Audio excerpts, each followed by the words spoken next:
Bonjour à tous, on se retrouve pour un nouveau Texama Show, comme d'habitude pour l'actualité informatique et technologique de la semaine. Pas mal de news hardware cette semaine-ci, c'est même très chargé en news hardware. Donc on a notamment le fixe, entre grandes guillemets, Windows qui est sorti pour AMD, qui a été testé et finalement il y a beaucoup de choses à dire par rapport à ça. Nous avons aussi des nouveaux GPU qui peuvent arriver, des rumeurs d'ailleurs sur les RTX 5000 qui pourraient avoir un plus haut TDP, ce qui en réalité serait plutôt une bonne nouvelle, et plein d'autres choses en tout genre. Vous avez une table des matières dans la description ainsi que sur la barre de lecture, donc je vous invite à aller voir directement. Très vite fait, première news de la semaine, c'est le fait que nous avons la date pour le lancement des prochains iPhones qui sera le 9 septembre. Alors on s'attend évidemment à beaucoup de AI, intelligence artificielle, mais évidemment à la sauce Apple, parce qu'Apple ne fait pas comme tout le monde. Ils vont pas juste mettre AI dans le nom comme certains font, ce qui est assez stupide. Non, eux, ils vont créer leur propre marketing à côté, donc ce sera certainement un énorme focus. Mais il y a aussi des rumeurs comme quoi les nouveaux iPhones pourraient être plus gros, en tout cas les modèles Pro, donc certainement une bordure d'écran plus fine, et notamment le Pro Max pourra atteindre une taille de 6,9 pouces, qui est plutôt nice comme taille, on va être très honnête. Donc, ma foi, on verra bien. Après, ça reste Apple. Est-ce qu'il va avoir des grosses révolutions? Probablement pas. Ils aiment bien juste légèrement changer. Ensuite, on a un patch Windows qui est enfin sorti pour régler les problèmes de performance des Ryzen 9000 et maintenant ils sont réellement beaucoup plus performants par rapport aux autres. C'est ce que voudrait vous faire croire AMD, mais en fait, ce patch fait aussi gagner des performances au Ryzen 7000 et au Ryzen 5000. Donc, les Ryzen 9000 sont toujours aussi inintéressants, on va être très honnête. Donc, oui, il y a un patch qui est sorti, sauf que maintenant, deuxième problème, c'est qu'il a été testé. Alors, ce patch, au début, était sorti dans la prochaine mise à jour de Windows 11, qui est la 24H2, donc basiquement la deuxième update de l'année, où ils mettent plein de choses, où ils en profitent aussi pour ajouter plus de pubs, certainement cachées. Enfin bref, plus de tracking. Et du coup, au début, c'est sorti là, mais il y a aussi une autre mise à jour optionnelle qui est sortie. Donc, c'est quand vous allez dans le Windows Update, vous avez des mises à jour optionnelles. Il n'y a pas beaucoup de gens qui le voient. Et cette mise à jour s'appelle avec le joli nom de KB 5041-587. Et donc, elle fait la même chose que sur la prochaine update qui est la 24H2. Elle introduit un fixe de prédiction pour les processeurs AMD qui booste les performances. Sauf que ça a été testé et il y a des trucs assez bizarres. Dans un test justement d'hardware Canucks, ce qu'ils ont découvert, c'est que il y avait un boost de performance et il y a même des testeurs qui ont mis le patch et on a un boost de performance, c'est génial. Mais il y a des gens qui ont commencé à dire ouais, mais moi j'ai pas de boost de performance ou autre chose. Et ils ont regardé de plus près, ils ont remarqué que le boost de performance venait du fait qu'il y avait un paramètre qui était désactivé dans Windows quand vous installiez cet update, ce qui n'était pas normal. Donc ce paramètre, c'est le Memory Integrity, c'est l'intégrité de la mémoire. Donc c'est un paramètre de sécurité qui permet de vérifier que une application ne fait pas des choses bizarres dans la mémoire. Donc c'est quelque chose que vous devriez toujours avoir d'activé sur votre système, honnêtement. Mais bien évidemment, ça coûte un petit peu en performance. Et donc là, le patch, notamment Windows 11 24H2, désactivait ça par défaut pour je ne sais quelle raison. Et donc ils ont refait des tests. Donc là, comme vous pouvez voir avec un Ryzen 9 9900X, avec la dernière version sans le patch qui est censé corriger ça, vous avez 150 FPS de moyenne. Et avec le patch qui est censé améliorer les performances, il y a une petite upgrade de performance. On passe à 151, mais pas beaucoup plus. Par contre, si vous désactivez l'intégrité de la mémoire, c'est là où on voit vraiment le gros boost de performance. On passe à 160 FPS. Donc, ça vient certainement de là, en fait, ce boost de performance. Ça ne vient pas d'un problème qui a été fixé, ça vient juste d'un paramètre de sécurité qui a été désactivé. Et forcément, ça semble logique, vous pouvez aussi désactiver l'intégrité de la mémoire pour les processeurs Intel et aussi avoir un boost de performance. Donc, en gros, c'est le bordel. Il y a encore, selon moi, beaucoup de problèmes de communication de la part d'AMD par rapport au Ryzen 9000 parce que je vous rappelle que quand ils ont annoncé les Ryzen 9000, ils ont promis que les performances seraient en général 10% plus hautes dans les jeux vidéo. Donc, on s'attendait quand même à une petite upgrade sympathique. Et finalement, ça a été genre 3%. AMD n'a pas trop compris ça. Ils n'ont pas forcément accusé les reviewers, mais ils ont dit hey, nous, on a des chiffres différents. Et donc, ça a se demander si justement ils n'avaient pas l'intégrité de la mémoire désactivée quand ils ont fait leurs tests, ce qui est évidemment un énorme problème parce qu'ils n'ont pas fait leurs tests correctement. Personnellement, moi quand je teste des choses sur ma table de test, j'utilise des paramètres par défaut de Windows. Donc j'installe Windows et les paramètres que j'ai, c'est ça. Je ne m'amuse pas à tweaker Windows pour avoir plus de performance parce que ce n'est pas réaliste. Les gens ne vont pas faire ça avec leur Windows. Enfin, il y en a qui vont le faire, mais pas tout le monde. Donc, si on doit commencer à bidouiller pour avoir les vraies performances d'un processeur, c'est juste pas normal. La plupart des gens n'auront pas ça. Donc, énormément de problèmes en tout cas à ce niveau-là. J'espère que AMD va investiguer un petit peu justement la façon dont ils font leurs tests de performance et pour les prochaines sorties, faire en sorte d'avoir des benchmarks qui sont plus réalistes. Intel avait été pris la main dans le sac à faire ça par le passé et alors c'est différent un petit peu ici d'AMD, c'est plus, on dirait plus honnêtement en partie de l'incompétence, alors qu'Intel c'était réellement, ils faisaient exprès de tester d'une manière à ce que ça mettait en avant leur processeur. Donc là c'était plus mensonger que de l'incompétence, mais l'incompétence n'excuse pas non plus le fait d'avoir du marketing mensonger. Donc, quoi qu'il arrive, c'est un excellent rappel de vous dire de ne pas tout simplement croire les chiffres de performance qu'on voit de marque. Que ce soit Apple, que ce soit Qualcomm, que ce soit AMD, Nvidia, Intel, quand ils donnent des chiffres de performance, voilà, toujours prendre avec des pincettes et attendre des tests indépendants de personnes qui vont recevoir les produits, qui vont même certains aller acheter les produits et les tester et voir vraiment ce que ça donne réellement en conditions réelles, avec genre Windows qui tourne normalement.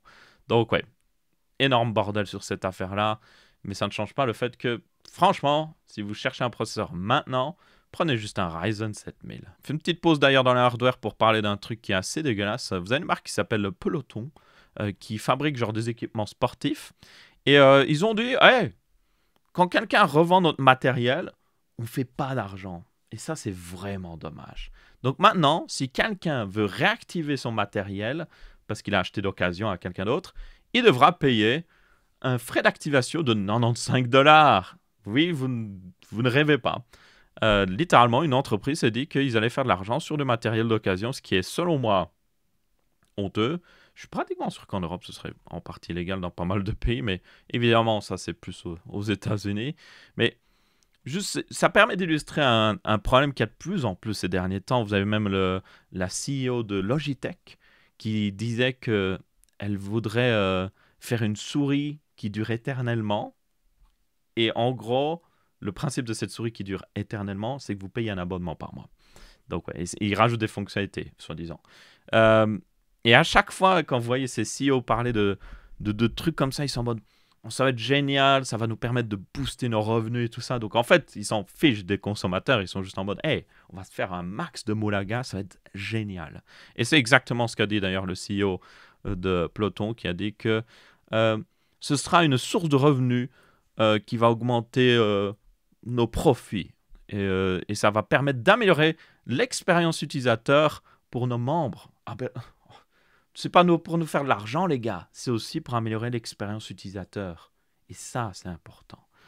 Bon, bien évidemment, c'est juste pour faire de l'argent, on va être très honnête. Donc ouais, juste votre rappel de... Quand vous achetez des trucs comme ça, vérifiez que n'importe quel truc connecté, que ce soit un speaker connecté, que ce soit, je sais pas, une barre son connectée, même une TV connectée, vérifiez toujours que vous pouvez l'utiliser sans la fonctionnalité connectée.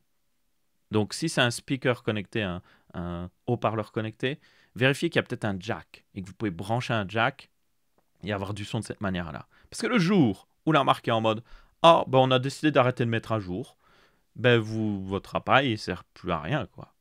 Et aussi, évitez les marques qui chargent de l'argent pour littéralement réactiver un produit d'occasion. Ça, c'est franchement honteux. Ok, on repasse un petit peu à du hardware avec une news qui, moi, personnellement, m'a étonné, mais dans la dernière build de Windows 11, ils ont enlevé la limite des disques en FAT32 qui était de 32 Go.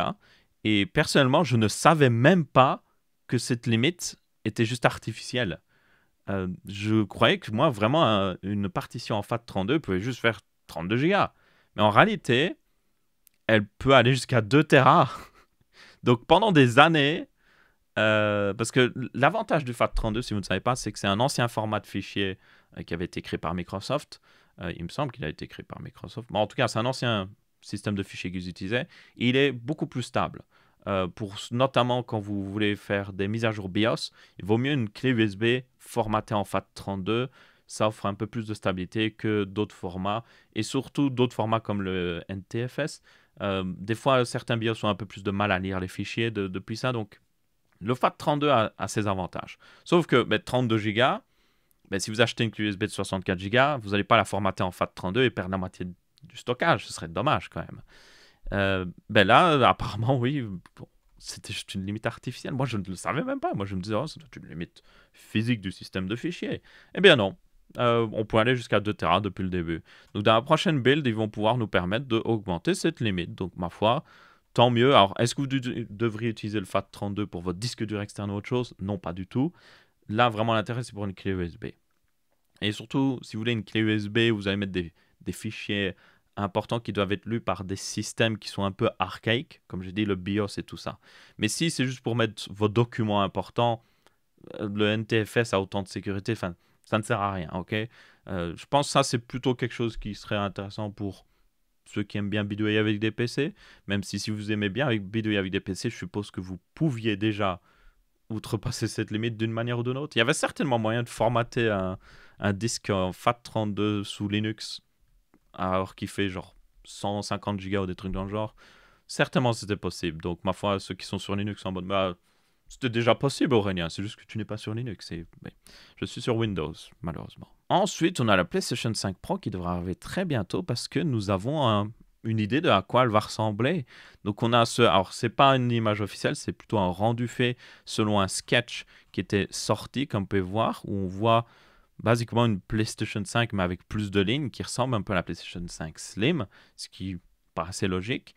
Et récemment, ça a été confirmé parce que dans un teaser des 30 ans de PlayStation, vous pouvez voir en arrière-plan une sorte de design de PlayStation 5 avec plusieurs lignes. Donc visiblement, ça va être le design de la PlayStation 5 Pro. Je suppose que c'est pour offrir un peu plus de grille aussi d'aération pour le ventilateur qui est en dessous, parce que normalement, ça prend de l'air sur le côté de la plaque. Donc ce serait tout à fait logique derrière, tout en gardant évidemment le design aussi de la PlayStation 5. Donc au niveau des specs, elle devra avoir toujours des cœurs Zen 2 parce qu'ils essaient de garder la même configuration de CPU pour pas que ça pose des problèmes au niveau du développement, je suppose. Mais par contre, le GPU, lui, pourrait être du coup basé sur RDNA 3.0. Donc pas 3.5, mais 3.0, mais par contre la partie ray tracing pourrait être basée sur les futurs RDNA 4.0. Donc là on a un GPU qui aurait jusqu'à 60 CU, ce qui est beaucoup plus qu'évidemment la PlayStation 5 qui était à 36 CU. Donc c'est le nombre de, c'est un peu le nombre, c'est un peu comme le nombre de coups d'accord hein, pour ceux qui ne connaissent pas. Et pour info, la Xbox Series X est à 52 CU, sauf que là c'est RDNA 3.0. Donc forcément c'est une architecture plus moderne, donc plus puissante. Et là, on aurait une puissance brute estimée, ce n'est pas évidemment confirmé, de 30 à 36 teraflops. Et pour info, comme vous pouvez voir, la Xbox Series X, elle a 12 teraflops en FP32. Donc c'est littéralement 3 fois la puissance d'une Xbox Series X. Donc c'est une sacrée augmentation de performance, même si c'est pas autant, même si ça se révèle être juste 25 teraflops ou autre chose, ce sera quand même une assez grosse upgrade de performance. Évidemment, la mémoire il y aura toujours 16 Go parce que, encore une fois, au niveau programmation, c'est plus facile si les deux PlayStation 5 ont la même quantité de mémoire. Mais par contre, elle serait plus rapide à 18 Gbps et vous auriez un disque de 1 Tera. Donc, une grosse upgrade de performance. Personnellement, je ne suis pas vraiment console, je préfère faire un PC fixe. Je pense que aussi, bien souvent, quand vous faites un PC fixe, oui, vous payez plus au début, mais vous rattrapez vite sur le prix des jeux, parce que le prix des jeux sur PC est juste beaucoup plus bas et diminue aussi beaucoup plus vite. Il y a juste à voir la Nintendo Switch, où littéralement, il me semble que le premier Zelda Breath of the Wild est toujours vendu genre prix plein, alors que ça fait je ne sais combien d'années qu'il est sorti. Donc ça, c'est un bon exemple de des fois à quel point vous pouvez vraiment payer cher sur console. Sur PC fixe, ouais, des fois, il y a un jeu, il est sorti il y a 2 mois, il est déjà en promotion. C'est incroyable. Donc ça permet d'économiser énormément. Donc, personnellement, je suis plus PC fixe. Mais Je comprends aussi que certaines personnes préfèrent une console parce qu'ils veulent juste avoir ça en dessous de leur TV et que ça fonctionne et c'est assez compact et il n'y a pas besoin de... C'est plus facile aussi, je suppose, au niveau du support technique et tout ça parce qu'ils vont juste voir avec Sony ou Xbox, oui, Microsoft. C'est juste plus simple pour eux. Donc je comprends l'intérêt. Donc là, ma foi, ça leur donnera une option pour avoir une console plus rapide. Surtout avec la sortie de GTA 6 qui arrive très bientôt. La PlayStation 5 est quand même limitée en termes de spec maintenant. Ça fait des années qu'elle est sortie et ça commence à montrer ses limites clairement. Et quand vous voyez le niveau de graphisme de GTA 6, voilà, à mon avis, sur PlayStation 5, celle de base et la plus, vous n'allez pas non plus avoir la meilleure expérience. Donc, la PlayStation 5 Pro aura un intérêt ici. En attendant que GTA 6 sorte sur PC. Parce que, évidemment, il finira par sortir sur PC. Et là, on aura la meilleure expérience. Enfin, si Rockstar Games ne fait pas n'importe quoi aussi avec le port. Ce qui n'est pas toujours garanti. Parce que des fois, ils font un peu n'importe quoi. Ensuite, on a une news sur les RTX 5000. C'est une rumeur comme quoi elle pourra avoir un TDP beaucoup plus haut, donc elle devrait consommer plus d'électricité. Or, bien évidemment, ça va inclure la 5090. Bon, ça, je ne sais pas si c'est vraiment utile, mais ça va aussi inclure les plus petits modèles. Donc, notamment la 4060 qui consommait genre 125 watts pourrait passer avec la 5060 à 170 watts. Et c'est cool d'avoir une carte graphique qui ne consomme pas beaucoup, surtout si vous voulez faire un mini PC. Mais le problème, c'est que cette basse consommation est venue au sacrifice des performances. Parce que la 4060 était à peine plus performante qu'une 3060. Donc, ok, c'est cool, mais je veux aussi plus de performance.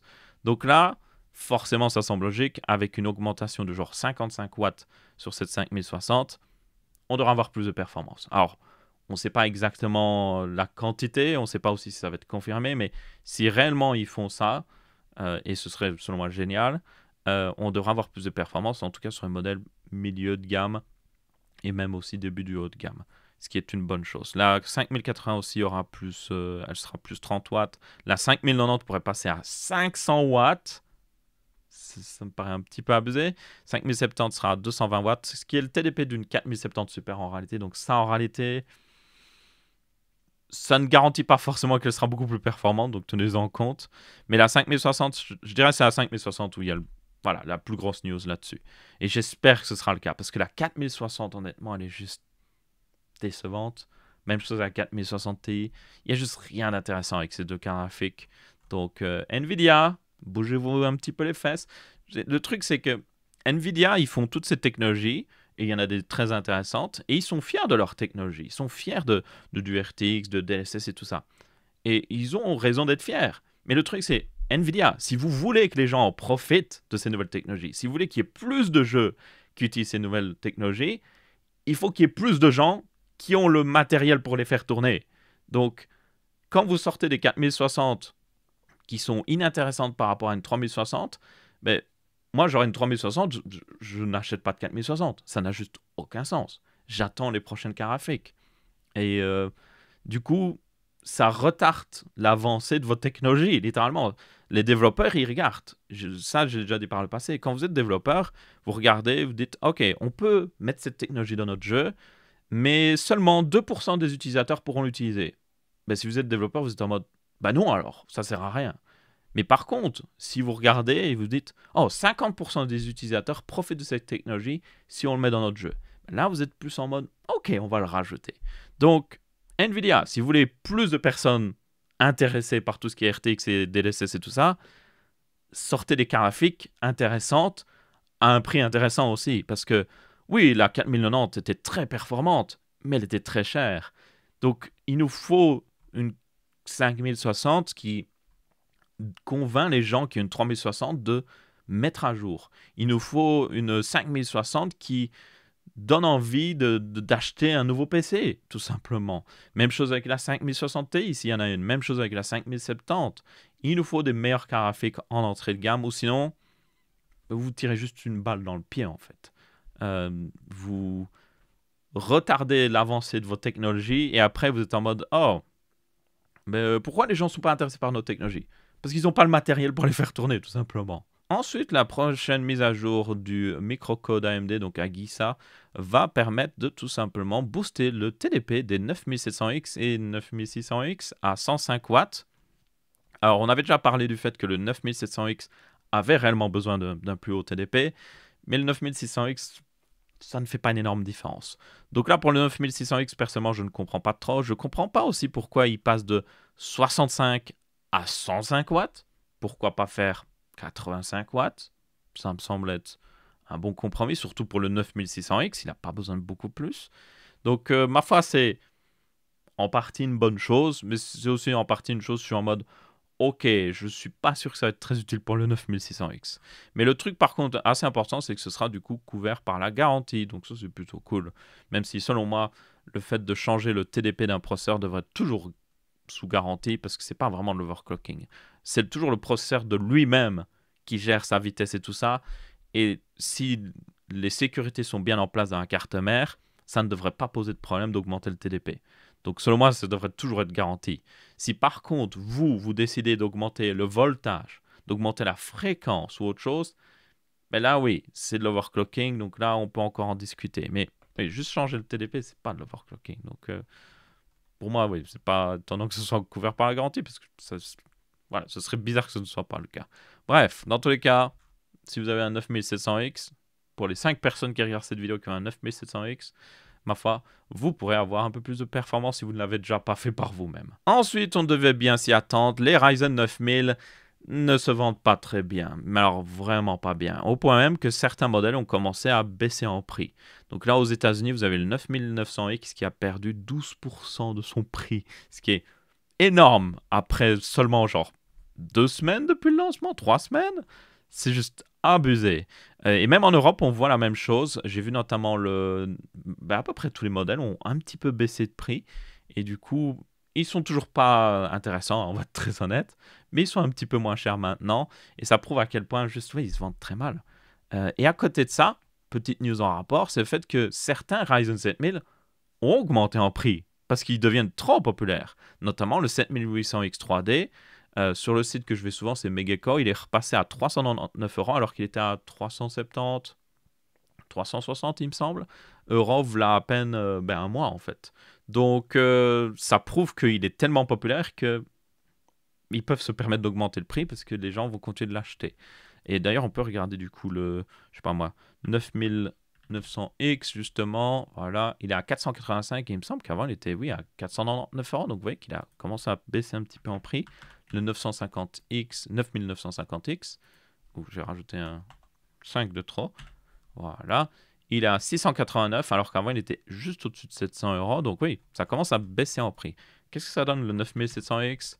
Il me semble que maintenant il est moins cher qu'un 7800X 3D, mais voilà, moi je prendrais toujours le 7800X 3D, franchement. Si maintenant vous décidez d'acheter un 7800X 3D, eh bien faites attention là où vous l'achetez parce que vous avez des gens qui s'amusent à faire des faux processeurs.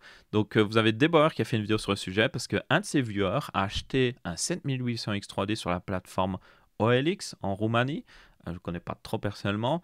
Et il a reçu ce processeur qui paraît tout à fait legit. On voit même, comme vous pouvez voir, des composants sur le PCB et tout ça. Il a à peu près la même forme. Le PCB est toutefois un petit peu bleuté comme les Ryzen 9000, alors que normalement les Ryzen 7000 ont un PCB un petit peu plus sombre. Donc là, c'était déjà un peu bizarre. Et surtout, il a regardé sur le côté, parce que vous pouvez voir un petit peu sous le capot de ces processeurs, vous pouvez regarder sur le côté, et on voyait comme s'il y avait vraiment le processeur qui était là. Sauf que quand il est ouvert, vous pouvez voir que c'est juste un bout de métal qui donne l'impression qu'il y a quelque chose en dessous. Mais en fait, il n'y a rien du tout. Donc ils ont fait énormément d'efforts, ces scammers, pour donner vraiment l'impression que c'est un vrai processeur. Mais il y a encore d'autres différences. Genre la police d'écriture n'est pas la même taille, ce genre de choses. Donc ils ont fait des efforts, mais c'est pas non plus totalement legit, forcément, ça semble logique. Et pour ceux qui se demandent, ce n'est pas un processeur. Vous pouvez voir qu'il n'y a rien. C'est juste un bout de PCB avec des composants soudés dessus, mais qui ne servent à rien. Donc vous le mettez dans une carte mère. Heureusement, ça ne tue pas la carte mère, mais ça ne fera rien du tout. Genre le PC ne démarrera pas parce qu'il ne détecte pas le CPU. Et voilà à quoi ressemble normalement un vrai. Du coup, ça c'est un 7900X3. Non, c'est un 7800X3D. Voilà, il devrait ressembler à ça. Donc Mais faites attention là où vous l'achetez. C'est pas parce qu'il est moins cher que c'est forcément une bonne chose. Je dirais que tant que vous l'achetez sur une plateforme qui honore les retours en cas de problème et qui sont réellement sérieux, un minimum. Moi, par exemple, mes Gecko, je commande dessus. Ben, je sais que s'il y a un problème, je peux toujours renvoyer. Euh, et si je teste mon processeur, je vois qu'il n'est pas détecté par la carte mère, ben oui, je le renvoie directement parce qu'il y a certainement un problème. Mais faites attention parce que même il y a un numéro de série sur le processeur et le numéro de série correspondait même au numéro de série sur la boîte parce que le mec a reçu dans une vraie boîte et tout, hein, une boîte qui paraissait être legit. Et le numéro de série sur l'étiquette de la boîte correspondait au processeur. Donc ils ont été loin pour faire ce faux. Donc faites juste attention. Ensuite, nous avons AMD qui a sorti le 7600X 3D qui du coup est 8% moins performant que le 7800X 3D dans les jeux, ce qui est pas très étonnant parce que il a moins de cœur. Certains jeux profitent d'avoir 8 cœurs, ça semble tout à fait logique. Il a aussi une fréquence un petit peu plus basse, donc encore une fois très logique. Et du coup, vous allez me dire, oh, génial, je vais aller l'acheter tout de suite. Alors, il n'est pas encore tout à fait disponible partout. Aux États-Unis, il est seulement disponible chez Micro Center et seulement dans un bundle. Donc, vous devez acheter une carte mère, la RAM et tout ça en même temps. Donc, c'est voilà, pas forcément pour tout le monde. Mais en Europe, par contre, vous pouvez l'acheter seul. Mais pour le moment, il y a juste Mindfactory en Allemagne qui le vend et le vend 329 euros. Au niveau prix, ça me semble être en réalité plutôt bon parce que il est 8% moins performant qu'un 7800X 3D. Mais si on regarde vite fait, donc si on prend ce 389 euros, qu'on le divise par 329 euros et qu'on fait x 100, on peut voir qu'il est 18% plus cher. Sauf qu'il est seulement 8% plus performant. Donc, ce 7600X 3D est plutôt intéressant au niveau prix en réalité. Maintenant, évidemment, si vous avez le budget pour un 7800X 3D, autant le prendre. Oui, vous n'en avez pas autant pour votre argent, mais vous avez un PC un peu plus future-proof parce que pas mal de jeux sont faits pour fonctionner avec Weaker. Vu que les consoles, on a vu avec la PlayStation 5 Pro, notamment, fonctionnent avec Weaker. Les développeurs ont tendance à recycler un petit peu les choses au niveau... Bon, il faut que j'arrête de dire les développeurs parce que c'est pas vraiment de leur faute. Ils ont des contraintes derrière à cause des mecs au-dessus qui leur forcent à faire ce genre de décision. Mais oui, si les consoles ont Weaker 16 threads, ou en tout cas des CPU Weaker 16 threads, vous avez beaucoup de jeux qui vont être optimisés pour ces Weaker 16 threads. Donc il vous faudrait un PC fixe, selon moi, qui a au moins Weaker 16 threads pour être sûr que vous n'allez pas avoir des problèmes avec certains jeux qui ont été mal portés. Donc si vous avez le budget, oui, le 7800X 3D reste le meilleur choix. Mais ce 7600X 3D semble être franchement pas mal, quoi.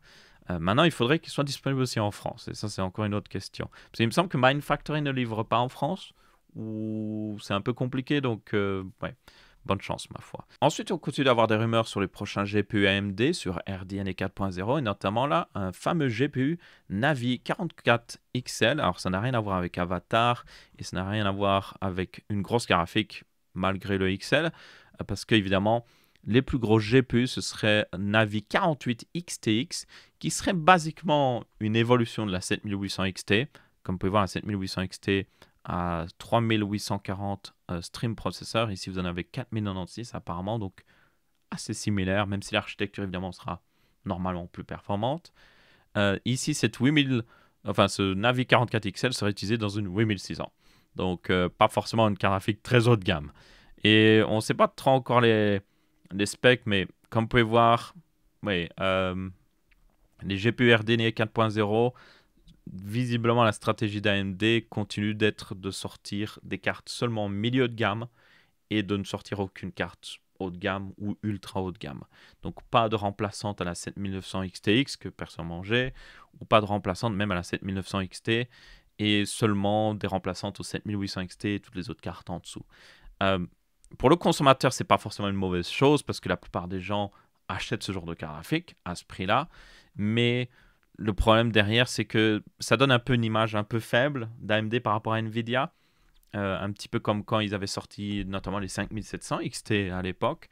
Alors qu'en réalité, c'était des très bonnes cartes graphiques. Mais comme ils n'avaient pas un ultra haut de gamme ou un haut de gamme, les gens étaient en mode « Oh, AMD, c'est moins bon ». Et ça, des fois, l'image de marque, ça peut influencer pas mal. Mais bon. Le plus important, c'est qu'il faudra voir les performances. C'est vraiment ça. Si vraiment cette architecture est plus performante, malgré que les specs sont assez similaires, et qu'il y a un gain de performance aussi dans des endroits où AMD avait un peu de mal, notamment le ray tracing, et qu'ils sortent ces cartes graphiques à un prix intéressant par rapport même au RTX 5000, mais forcément, ils vont attirer un public. Et je pense que c'est ça le plus important. Mais oui, il faudra voir. C'est ça le truc. Il faut voir les tests. On ne sait pas encore exactement quand arrivent ces cartes. En toute logique, elles devraient arriver aux alentours des RTX 5000. Donc, ma foi, on verra bien. Et je rappelle aussi que très prochainement, Intel devrait sortir leur nouveau Core Ultra de deuxième génération. Donc sur PC fixe cette fois-ci. On avait les Core Ultra de première génération qui étaient seulement sur PC portable. Et forcément, beaucoup de gens attendent de voir ce que ça donne. Déjà, surtout avec ce qui s'est passé avec la 13e et 14e génération de Core Intel, où ben oui, on a eu des problèmes de voltage qui finissaient par tuer les processeurs. Alors, le microcode est sorti, mais les dégâts ont été faits au niveau de la réputation et surtout au niveau de l'action Intel. Donc, on va voir ce que ça va donner. Les specs initiales, vous voyez qu'il y a de plus en plus de leaks, semblent suggérer que Intel va garder la même configuration. Donc, notamment, nous aurons 8 cœurs haute performance et puis jusqu'à 16 cœurs haute efficacité énergétique sur notamment le Core Ultra 9, qui sera du coup le Core Ultra 9 285K. Ok, il va falloir s'habituer à ces nouveaux noms-là. Les fréquences seront similaires, mais évidemment, c'est une nouvelle architecture et ça utilise aussi un GPU Intel Arc intégré.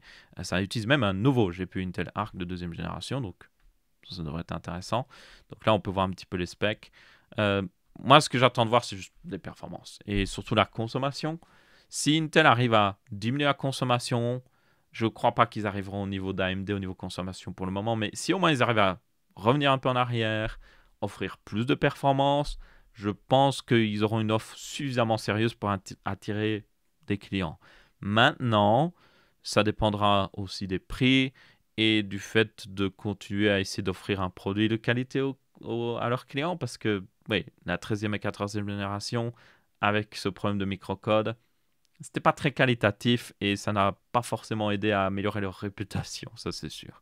Donc j'espère quand même, parce qu'il y en a qui pourraient se réjouir. Vous êtes des fanboys AMD qui sont en mode « Ah, c'est génial, Intel est dans la mouise, AMD est au top, on est en train de gagner. » Mais le truc, c'est que vous n'êtes pas en train de gagner, vous êtes en train de perdre, parce que si AMD se retrouve dans une situation où il domine le marché, et c'est techniquement déjà en partie le cas, mais ils vont juste sortir des processeurs pas intéressants, comme les Ryzen 9000.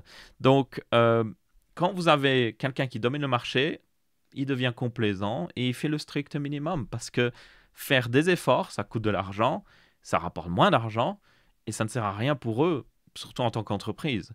Par contre, s'ils ont un concurrent qui voilà, est juste derrière eux, les rattrape même par moment, ça les force à faire des efforts. Donc là, vous devriez être content que Intel fait des efforts. Enfin, ça semble être le cas, bon, on verra bien.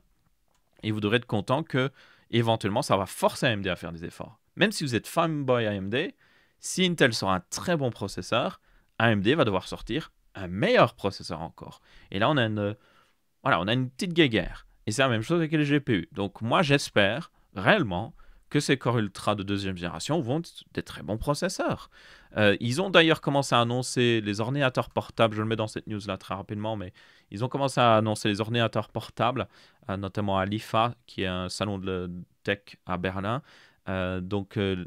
Visiblement, ces Core Ultra de deuxième génération aussi sur ordi portable sont très efficaces au niveau énergétique. Il y a des chiffres qui ont été avancés qui sont assez incroyables, genre même une meilleure durée de vie de la batterie que les nouveaux Qualcomm, ou même ce que fait Apple avec leur puce M. Donc, à voir dans des tests, parce que toujours prendre avec des pincettes. Mais visiblement, voilà, au niveau ordinateur portable, ces Core Ultra de deuxième génération vont apporter un gain non négligeable. Le GPU aussi est plus puissant, donc ça c'est plutôt cool. Ça permet de rattraper le retard par rapport à AMD. Donc ma foi, on verra bien ce que ça va donner aussi à ce niveau-là. Et enfin, la dernière news pas du tout étonnante, c'est le fait qu'AMD pourrait sortir une puce Z2 Extreme d'ici début 2025. On ne s'y attendait, mais alors pas du tout. Personne n'a dit ça. En réalité, on s'y attend totalement. Et je dirais même, moi j'attends ça. Une petite puce Zen 2 Extreme avec un Steam Deck 2.0. Oh, ce serait génial. Franchement, là, directement, j'achète. Parce que j'ai évité d'acheter ces consoles mobiles, alors que ça m'intéresserait. Parce que je me suis dit, ah, c'est intéressant, mais je vais attendre qu'ils sortent la prochaine puce Z2. Sauf que ça fait longtemps. La puce Z1 est sortie en 2023. On s'attendait à une puce Z2 peut-être d'ici la fin 2024. Elle est toujours pas arrivée. Donc là, enfin, elle arrive. Et moi, ça va peut-être me donner la possibilité de passer justement à acheter une console mobile comme ça. Certainement un Steam Deck 2.0 ou peut-être une ROG Ally 2.0 ou autre chose.